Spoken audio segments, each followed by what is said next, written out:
하나님께서는 이스라엘 백성들이 죄로 인해서 심판을 받는 것을 보여주셨습니다. 하지만 그 가운데 주님은 이스라엘 백성들을 힘들게 했던 나라에 대한 심판도 하셨습니다. 특히 오늘 본문은 에돔에 대한 예언을 말씀해 주고 계십니다.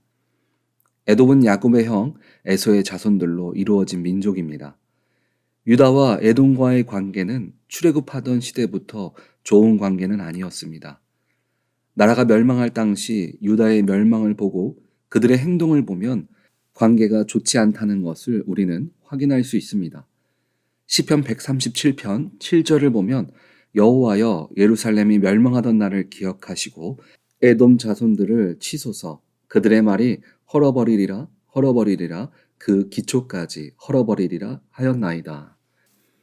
그런 에돔 땅 사람들은 하나님께서 7절을 보면 에돔에 대한 말씀이라 만군의 여호와께서 이와 같이 말씀하시되 대만에 다시는 지혜가 없게 되었느냐 명철한 자에게 책략이 끊어졌느냐 그들의 지혜가 없어졌느냐.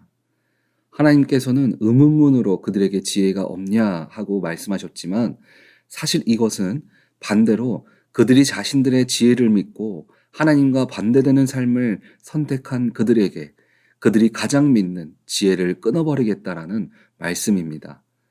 우리가 하나님과 멀어지는 이유 중에 하나는 나에게 주어진 것, 지혜나 물질, 우리의 경험, 세상의 권위를 주님보다 더 우선으로 하기 때문입니다. 그래서 때로는 교회를 다녀도 삶을 살아가는 모습은 믿는 자의 모습이 아니라 세상의 방법으로 살아가는 경우들이 있습니다. 하지만 우리가 기억해야 할 것은 잠언 1장 7절을 보면 여호와를 경외하는 것이 지식의 근본이거늘 미련한 자는 지혜와 훈계를 멸시하느니라. 지식의 근본이 여호와라는 진리를 모르는 에돔에게 주님은 그 지혜가 끊어짐을 선포하고 있습니다. 그들의 교만의 결과로 8절을 보면 드단 주민들아 돌이켜 도망할지어다 깊은 곳에 숨을지어다 내가 에서의 재난을 그에게 닥치게 하여 그를 벌할 때가 이르게 하리로다. 에서의 후손인 그들에게 닥쳐올 재난이라는 것은 원어로 보면 재난이라는 것은 파멸이라는 단어와도 동일하게 사용되어지고 있습니다. 하나님은 에돔의 파멸을 이렇게 말하고 있습니다. 에서가 자신의 장자의 축복을 가볍게 여기고 팥죽 한 그릇에 그것을 팔았습니다. 그리고 그 이후에 회개할 기회를 얻지 못했습니다.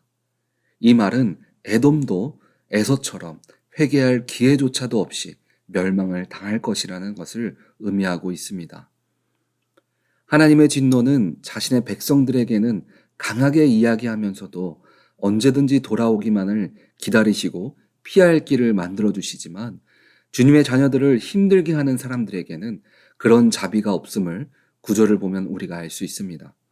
9절에 포도를 거두는 자들이 내게 이르면 약간의 열매도 남기지 아니하겠고 밤에 도둑이 오면 그 욕심이 차기까지 멸하느니라. 에돔을 향한 하나님의 철저한 심판의 의지를 바벨론을 포도를 거두는 자로 비유해서 우리들에게 말씀해주고 있습니다. 12절을 이어서 보면 여호와께서 이와 같이 말씀하시니라 보라 술잔을 마시는 습관이 없는 자도 반드시 마시겠거든 내가 형벌을 온전히 면하겠느냐 면하지 못하리니 너는 반드시 마시리라. 사람은 어떤 일을 하다 보면 쉽게 넘어가려는 생각을 가질 때가 있습니다. 그냥 하다 보면 지나가겠지 하는 생각을 주님은 죄를 통해 이미 바벨론에 의해서 멸망을 경험한 유다 백성들을 비유해서 술잔을 마시는 습관이 없는 선민이라 할지라도 죄가 있으면 주님 앞에서 벗어날 사람은 없다라고 정확하게 말씀해주고 계십니다.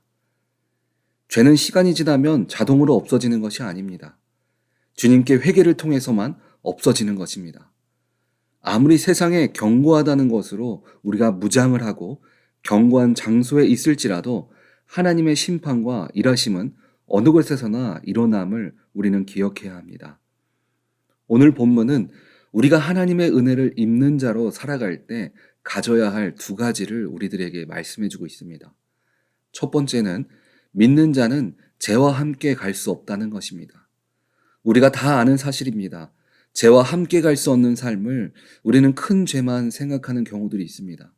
남의 물건을 빼앗거나 거짓된 삶을 살아가는 정도만 생각하지만 하나님이 가장 크게 생각하는 죄는 하나님과 멀어지는 것입니다.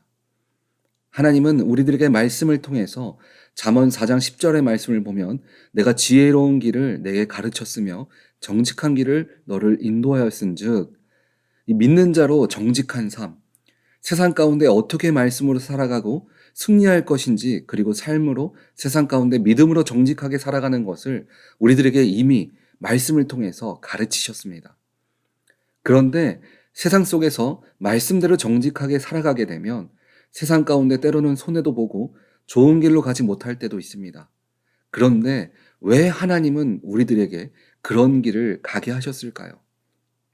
제가 자동차 엔진 오일을 교체하다가 전반적인 차량 점검을 하다가 이 브레이크 패드 교체 시기가 되어서 같이 교체를 한 적이 있었습니다. 이 교체를 하기 전에 사장님이 하시는 말씀이 싼 걸로 하실래요? 아니면 정품으로 하실래요? 하고 물었습니다. 그래서 제가 무슨 차이가 있습니까? 라고 여쭙습니다. 그랬더니 정품을 쓰면 오래 쓰고 싼 걸 쓰면 교체 시기가 조금 빨리 온다고 말씀해 주셨습니다. 그래서 조금 비싸도 정품으로 교체한 적이 있습니다.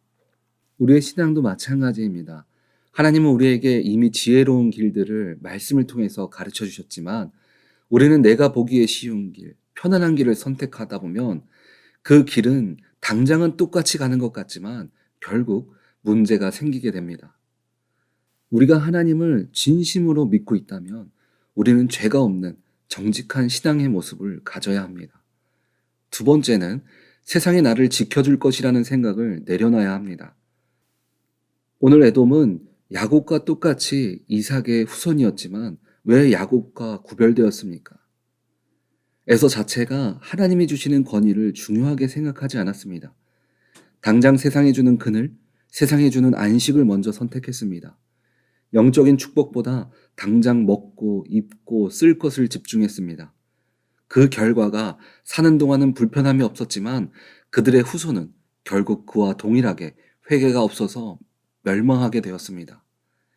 요한복음 2장 19절을 보면 예수님께서 대답하여 이르시되 너희가 이 성전을 홀라 내가 사흘 동안에 일으키리라. 예수님께서 하나님이 없는 성전은 아무 의미 없음을 말씀해 주고 계십니다. 성전 건물이 이스라엘 백성들의 죄를 사해 주는 것이 아닙니다.